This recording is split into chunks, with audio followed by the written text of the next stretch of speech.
Alors, oui, mais non. En fait, ça dépend à quelles conditions.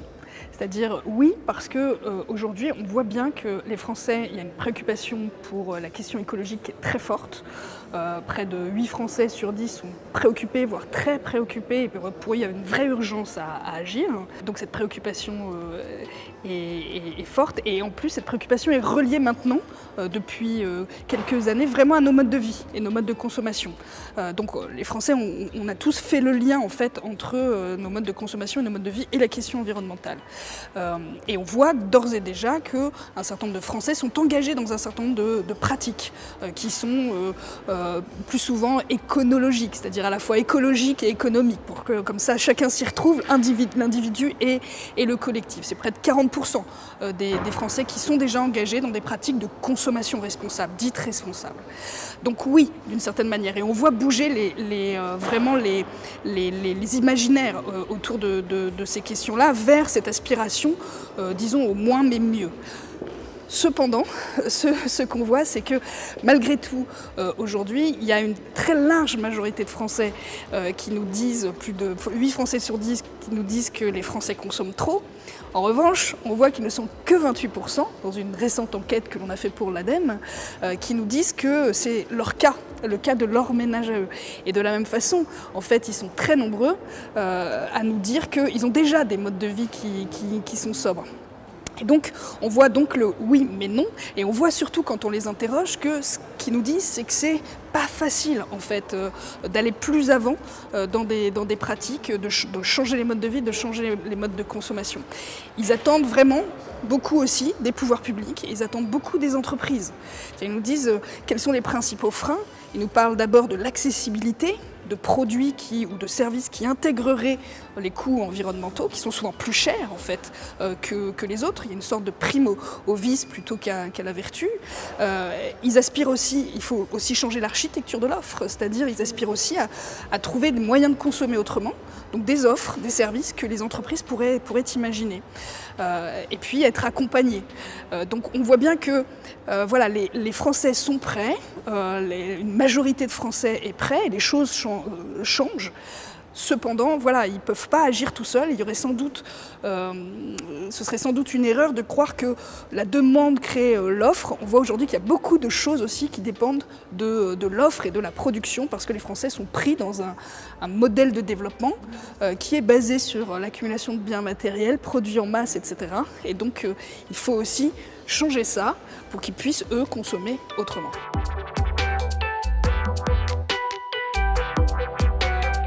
Alors aujourd'hui, il y a un petit peu plus d'un Français sur deux qui souffre de fatigue informationnelle et plus d'un tiers, à peu près un tiers, qui en souffre de manière très intense. Ça veut dire quoi, la fatigue informationnelle?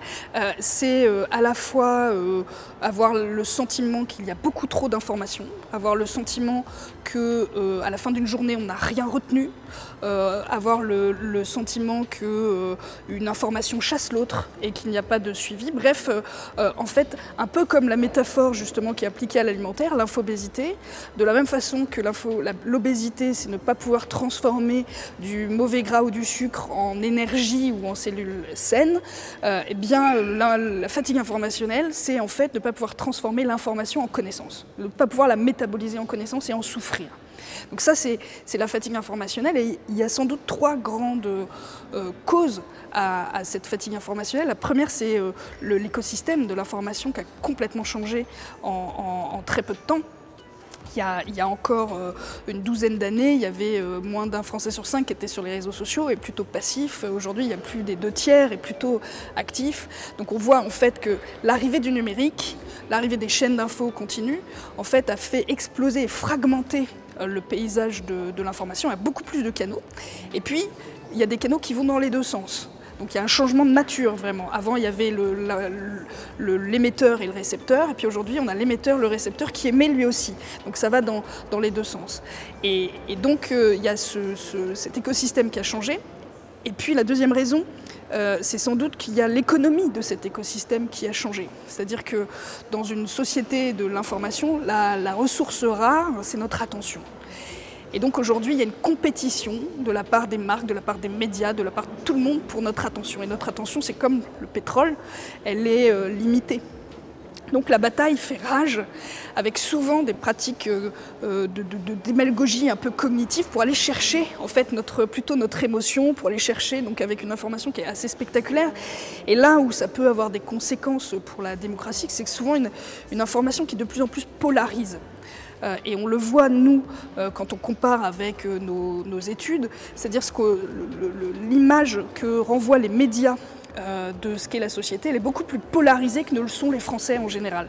Donc il y a une forme d'anamorphose en fait, de la société à travers les médias pour cette raison-là. Puis il y a sans doute une troisième raison qui est peut-être plus philosophique, celle-ci, pour lesquelles il y a une fatigue informationnelle qui se développe, qui est certainement qu'on est en train de changer, enfin on a changé de régime de vérité. Il n'y a plus de grande idéologie qui encapsule un peu tout et qui vous permettait en fait, vous individuellement, de mettre tout dans un système qui donnait du sens. Aujourd'hui, le sens se construit un peu plus individuellement, donc à la fois dans un puissant fond d'information, un déluge et un puissant fond d'information et un puissant fond de recherche de vérité, tout ça est très fatigant.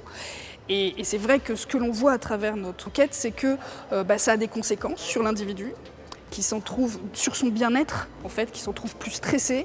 Les personnes fatiguées sont plus stressées, enfin fatiguées par l'information, sont plus stressées, sont plus sujettes à de la dépendance ou à de la déprime. Donc il y a une conséquence individuelle, puis il y a une conséquence collective aussi. Effectivement, je vous parlais de l'image déformée de la société, donc il peut y avoir une crise de la représentation de ce que l'on est, et du coup ça génère aussi cette fatigue informationnelle de la défiance vis-à-vis des institutions. Ça génère aussi, et sans doute le principal problème démocratique, c'est la tentation du retrait que ça génère. C'est-à-dire on parle beaucoup des fake news ou de la théorie du complot, ce sont encore des gens qui sont dans l'information, une information alternative. Mais là, avec la fatigue informationnelle, les gens sont tentés de s'en retirer. Et qu'y a-t-il de pire en fait dans une démocratie que de ne pas participer au débat public et au débat collectif? Là est sans doute le plus problématique.